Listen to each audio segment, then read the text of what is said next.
মুখ্যমন্ত্রীর নিরাপত্তা নিয়ে আলোচনা আরো একবার জানাবো। মুখ্যমন্ত্রীর নিরাপত্তা নিয়ে আলোচনা, সব জেলা পুলিশ সুপার, পুলিশ কমিশনারদের নিয়ে বৈঠক এবং নবান্নে ভার্চুয়াল বৈঠকে রাজ্য পুলিশের ডিজি, মুখ্যমন্ত্রী কনভয়ের নিরাপত্তা সুনিশ্চিত করতে বৈঠক। বিস্তারিত কথা বলবো, ফোনে রয়েছেন আমাদের বিশেষ প্রতিনিধি দীপ্তিমান ভট্টাচার্য। দীপ্তিমান, ঠিক কি জানতে পারছো বৈঠক থেকে কি সামনে আসছে?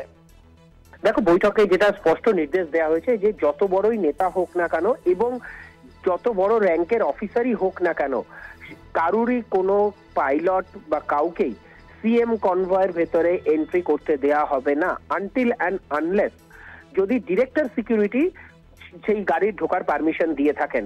এছাড়া সিএম কনভয়ের সামনে, সিএম কনভয়ের ভেতরে কারুর কোনো গাড়ি এন্ট্রি একদম পুরোপুরি আজকে থেকে কিন্তু বন্ধ করে দেওয়া হলো।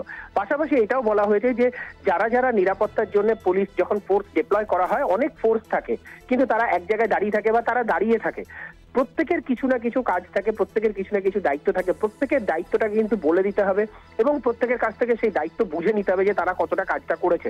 অফিসারদের ক্ষেত্রেও সেই একই জিনিস বলা হয়েছে, বিভিন্ন অফিসারদের যে বিভিন্ন পয়েন্টে ডিপ্লয় করা হয় বা বিভিন্ন জায়গার দায়িত্ব দিয়ে দেওয়া হয়, সেক্ষেত্রে সেই জায়গার দায়িত্বটা কিন্তু তাদেরকেই পালন করতে হবে এবং কিভাবে তারা কাজ করবেন, কি করবেন না করবেন, সেই বিষয়গুলোও কিন্তু দেখে নিতে বলা হয়েছে। পাশাপাশি বলা হয়েছে যে ভোট সামনে রয়েছে, অর্থাৎ ভোটের সময় কিন্তু খুব অল্প দিনের নির্দেশেই কিন্তু প্রধানমন্ত্রী, মুখ্যমন্ত্রী আসতে পারে। সেক্ষেত্রে কিন্তু তারা হয়তো চপারে গেলেন এবং ফেরার সময় দেখা গেল তারা বাই রোড ফিরছেন।